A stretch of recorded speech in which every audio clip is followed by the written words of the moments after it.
Font properties in CSS. The font properties are used to set the font family, size and the style of the text. Different font properties are discussed in table 5.3. So what is font properties? Font properties means when we want to set the font size and font style of the text, we can use font properties. So there are different types of font properties. So first is font family. So why we use this property?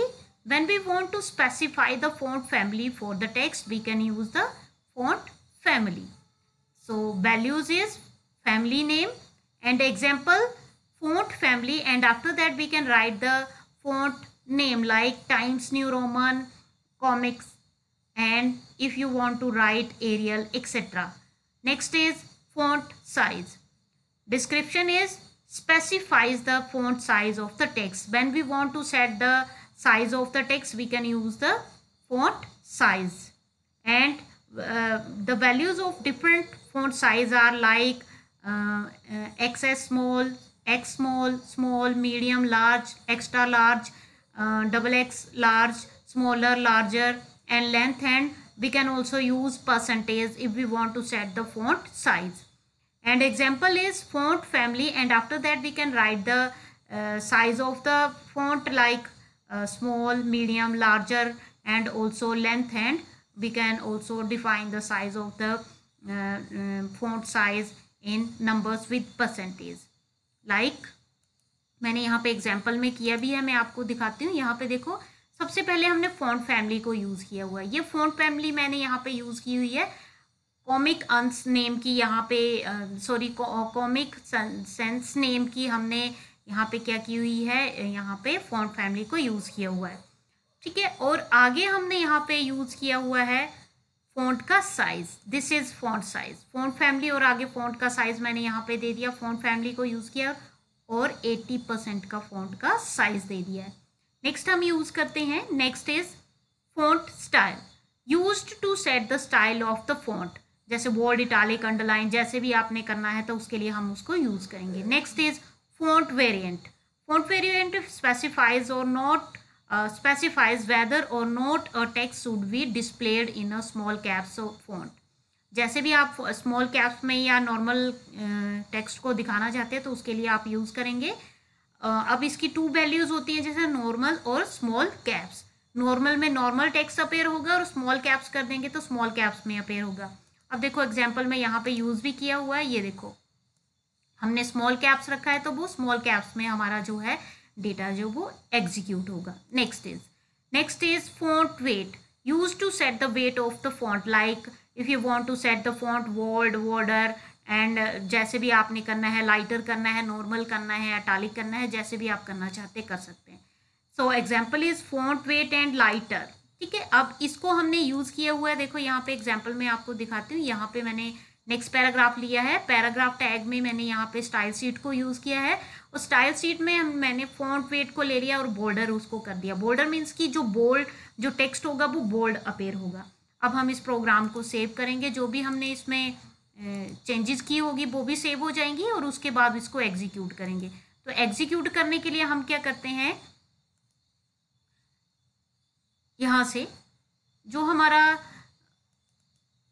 Programme है उसको हम execute करेंगे. उसके ऊपर double click करके जब हम double click करेंगे तो हमारा जो है वेब पेज जो है वो इस टाइप से अपेयर होगा. अब देखो आपने ध्यान से देखना है. यहाँ पे सबसे पहले मैंने यहाँ पे किया है फॉन्ट फैमिली. फॉन्ट फैमिली यहाँ पे ये चेंज हो गई है. नेक्स्ट मैंने किया वेरिएंट. यहाँ पे फॉन्ट वेरिएंट दिया स्मॉल कैप्स, तो स्मॉल कैप्स में आपको दिख रहे हैं यहाँ पे. नेक्स्ट इज फॉन्ट फैमिली जो 80% हमने साइज दिया है. और आगे हमने एक और पैराग्राफ लिया है, उसमें हमने क्या किया है, बॉर्डर कर दिया उसको. तो बॉर्डर कौन सा होगा, ये दिस टेक्स्ट इज बोल्ड. तो ये टेक्स्ट जो होगा वो बोल्ड में आपको दिख रहा होगा. ये इतना हाईलाइट नहीं है लेकिन ये ज़्यादा हाईलाइट आपको दिख रहा है. तो इस टाइप से हम फॉन्ट डिफरेंट टाइप की फॉन्ट प्रॉपर्टीज़ को यूज़ करते हैं. नेक्स्ट हम करते हैं, नेक्स्ट कंसेप्ट इज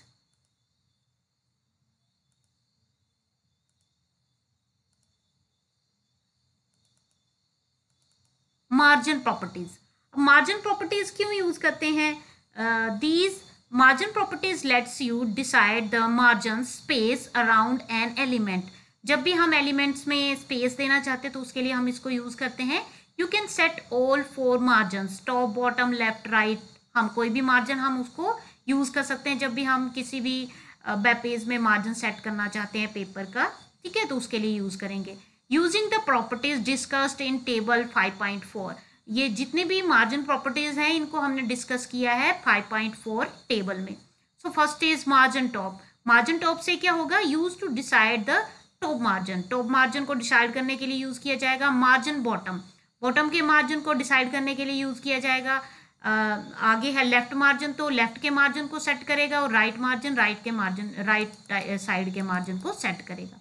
ठीक है, और इसकी वैल्यूज क्या आएंगी सभी की? ऑटो, लेंथ और परसेंटेज में. ठीक है, नेक्स्ट अब हम इसको यूज कैसे करेंगे? एग्जांपल्स है. मार्जिन टॉप ऑटोमेटिकली हम उसको सेट करेंगे. बॉटम मार्जिन हम सेट कर सकते हैं और लेफ्ट मार्जिन भी सेट कर सकते हैं. अब इसको भी हम एग्जाम्पल के थ्रू मैं आपको दिखा रही हूँ. यहाँ पे देखो एग्जाम्पल में सबसे पहले हमने क्या किया हुआ है. यहाँ पे मैंने यहाँ पे एक बॉडी टैग में एक स्टाइल शीट को यूज किया है. बैकग्राउंड कलर चेंज कर दिया है, यहाँ पे लाइट ग्रीन दे दिया है. नेक्स्ट हमने फॉन्ट यहाँ पे पैराग्राफ टैग ली है, स्टाइल शीट को यूज किया है. और मार्जिन टॉप का मार्जिन हमने 20% रखा है. अब बॉटम का मार्जिन हमने 5 सेट किया है और लेफ्ट का मार्जिन हमने 50% सेट किया है.